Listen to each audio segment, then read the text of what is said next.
Hi, and welcome to the Pangea vlog for what is supposed to be February, but we're doing it in March because we decided to travel the world the last month, most of the team.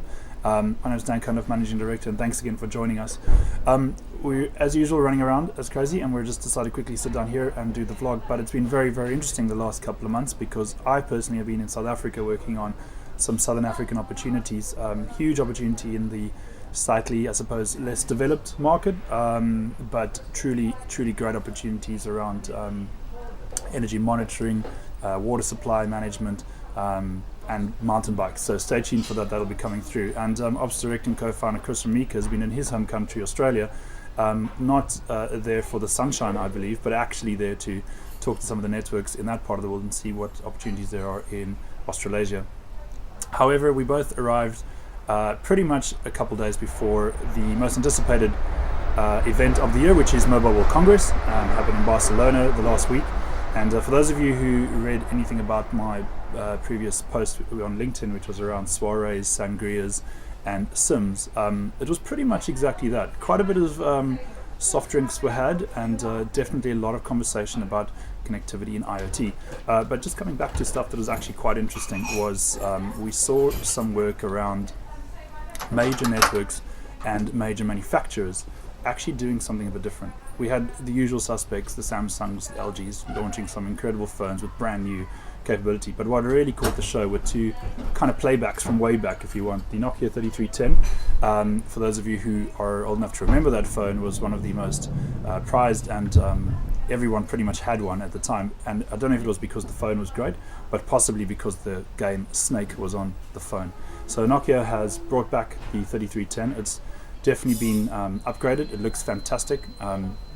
It is a phone's phone, you know, making calls, making text seems to be the winning formula there, but again, they've kept Snake on there, and I thought that was pretty cool for them to bring that out. The other guys that I thought did something a little bit different was BlackBerry. There's always an anticipation if BlackBerry is going to be still alive or kind of what they're going to do, but they launched their new Key 1, which has got a QWERTY keypad, so none of the sort of touch screen, but definitely has its own little keypad.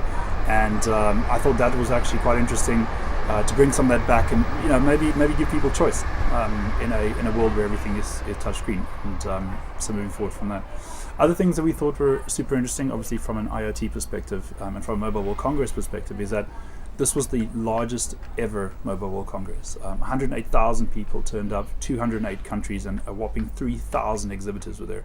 And I must absolutely give a bit of a shout out to Mark Smith, who's the marketing director for GSMA, who I'm sure is trying to recover after what I can only assume is months to build this event together. So well done, Mark.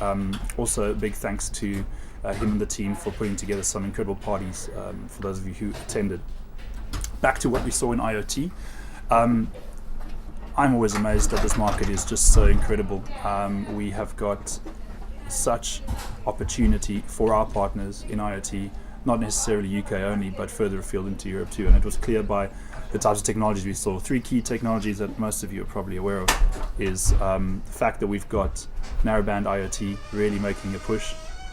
We've got something called the eSIM, which is embedded software SIMs, and then we've also got the play out between the low radio guys, being Sigfox and LoRa.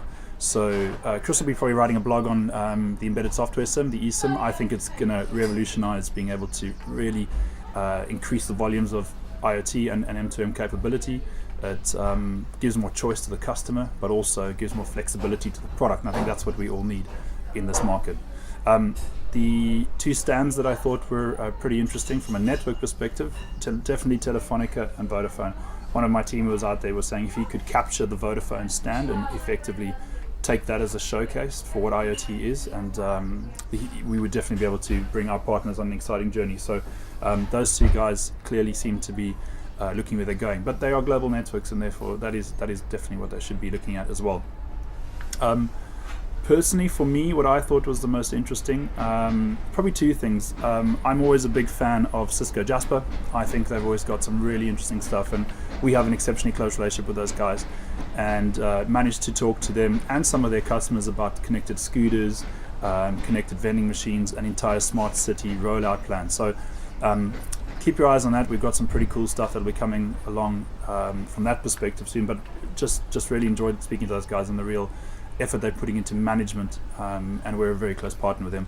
And then the other one, which is a bit kind of off the scale, was graphene. I don't know if anybody is familiar with that, but it was discovered about 10 years ago. A very thin layer of carbon effectively makes graphene, which is a material and is very good for conductivity. But the problem is that it is also very has a sort of high resistance to be able to do things. But they've been solving a few problems using graphene, and I think it's going to be another very strong enabler for IoT, where we can use the material so well in products that we will just effectively push the boundaries around things like Moore's law, etc., where we have graphene. Finally, I would also like to just say that this month is going to be pretty much the same, continuing the hectic schedule. We have got a few events that we'll be attending, of which is the Smart IoT in London at the Excel Centre. Wearable Tech is also going to be up and running at the Excel, and then also we've got the Eco Build, all of which are really, really fascinating and have got some massive opportunities for IoT. So if any of our partners are able to be done in London, or they're looking at markets, get in touch with myself or the team and we can talk you through what we've seen there.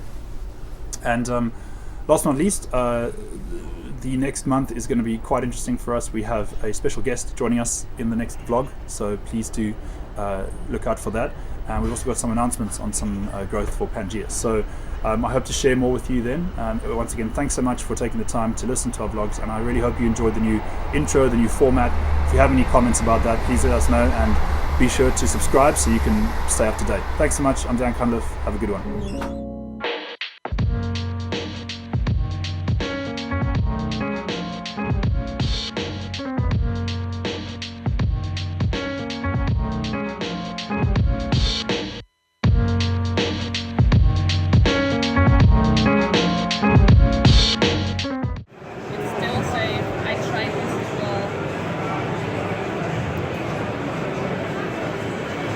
That's unbelievable. This is the most amazing thing I've seen at Mobile World Congress.